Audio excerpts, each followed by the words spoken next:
WWE debuts can be the stuff of legend, be they Chris Jericho's Millennium Clock, AJ Styles in the Royal Rumble, and that's gotta be Kane. But oftentimes, WWE creative needs a few extras who can be tossed around, and those roles are often filled by independent or developmental talent. I'm Senior Siete for 7 Wrestling, and let's take a look at 7 WWE superstar cameos from before they were famous. Now, before we get into this, we appreciate your support, so if you enjoy this video, please hit the like button, subscribe to the channel, and clothesline that notification bell. Number 1. Lemonade. Adam Rose was a pretty interesting character. Imagine if you combined Steven Tyler from Aerosmith with British comedian Russell Brand, and you'd have a pretty good idea what I was talking about. The flamboyant wrestler would literally bring the party wherever he went on board his exotic express. And it wasn't just a plush bus covered in clever logos, it was filled to the brim with the Rosebuds, a pack of party animals that helped Rose liven any event. "Don't be a lemon," Adam would exclaim, "be a rosebud."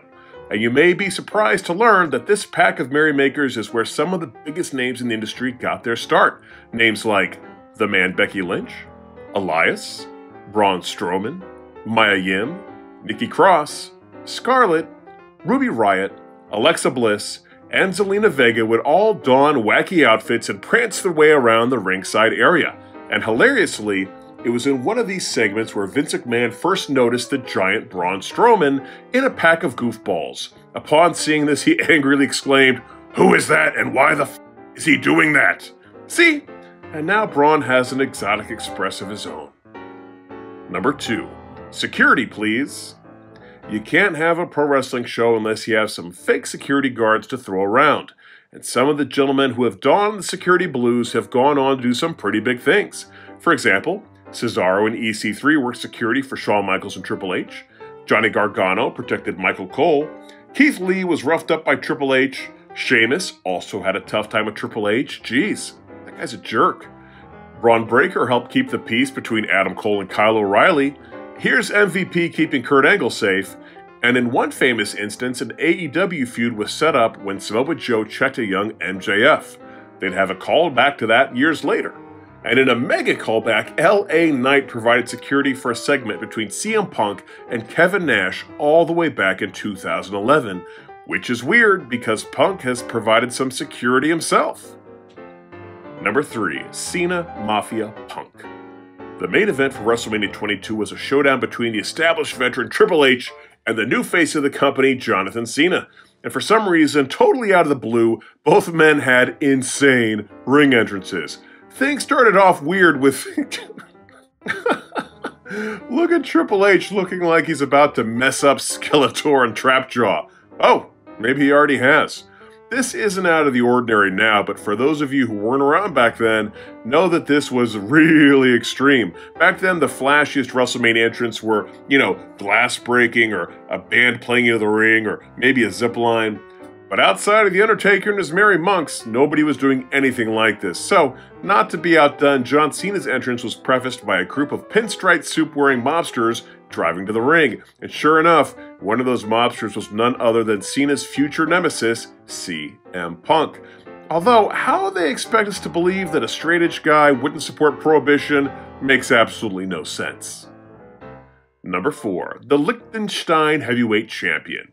Did you know how to spell Liechtenstein before that last header? Because we certainly didn't. Montel Vontavious Porter, better known as MVP. Wait, that guy looks familiar. Anyhow, MVP was in hot pursuit of some guy's United States Championship, and to prove that he was a worthy contender, he was facing the national champions from a variety of different countries.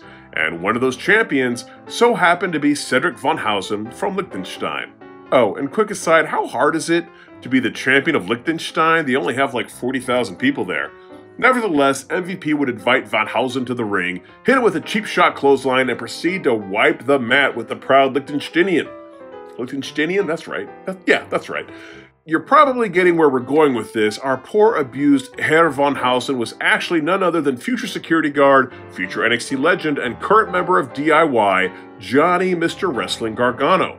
Fortunately, his DIY partner Tommaso Ciampa would never have to. Number 5. Ciampa Attorney at Law. In the lead-up to The Undertaker's showdown with Muhammad Hassan at the Great American Bash 2005, the higher-ups at UPN requested that Hassan be taken off of television. Apparently, the WWE's not-so-subtle implications that Hassan was part of a terrorist faction were rubbing some people the wrong way. Or everyone. Like, almost everyone was being rubbed the wrong way. But there was still a pay-per-view match to be promoted, so they needed a Hassan stand-in. And on the July 14th, 2005 episode of SmackDown, we were introduced to Thomas Whitney Esquire, Hassan's attorney, aka Tommaso Ciampa. Wow, he really looks different without that beard. Ciampa would proceed to explain to the capacity crowd that Hassan would not be in attendance because he felt threatened, and that as an American, he had the right to freedom of speech, which the audience booed. Classic. The Undertaker would come out and show his displeasure with those statements and then promptly chokeslam and tombstone the person he had been led to believe was not a wrestler. But he was an attorney, so yeah, honestly, we were all cool with it. Number 6. Hunter's Harum. Nobody does WrestleMania quite like the King of Kings, from big motorbikes to Motorhead playing into the ring to... Again, I'm sorry. Anyhow, for our money, the absolute best Triple H entrance is from WrestleMania 30, when he debuted a golden version of his Skull King character that was flanked by 3 harem members, I guess? I have no idea what to call them, but it was epic. And what makes it even more epic is when you realize that the women behind the masks would go on to win a combined 24 WWE Women's titles. That's right. Triple H must have picked the best of the best from NXT when he tapped Alexa Bliss, Charlotte Flair, and Mercedes Moné herself, Sasha Banks, to fill those roles. That's the start of a heck of a Survivor Series team. Charlotte would mimic this entrance at WrestleMania 34 with a trio of buff gladiators, and under those masks we'd find Tino Sabatelli, Riddick Moss, and Dan Mathis, so maybe not quite as formidable as Triple H's team. Honestly, Triple H should have donned one of those costumes himself just to bring the whole thing full circle. Number 7. High Price. The $1 Million Man Ted DiBiase was the friggin' best. The $1 Million Belt, hiring twin refs, buying the World Championship from Andre the Giant, but he might be best known for the segments where he'd pay fans to degrade themselves. Best one, bar none, was when he offered a little boy money if he could bounce a basketball 10 times, and then he kicked the ball away after 9 bounces. Evil, evil, so evil. And there are rumors that this is actually Vince's wife, Linda McMahon, that he's paying to bark like a dog. But the one we're talking about today involves a young fan named Rob Zakowski coming into the ring after a match and kissing DiBiase's sweaty feet in exchange for money. Gross. The reason this event is notable is because that youngster would go on to win the WWE title 18 years later. Can you guess who it is? It's none other than the whole effing show, Rob Van Dam. Everybody's got a price, and we're betting his was probably around $420.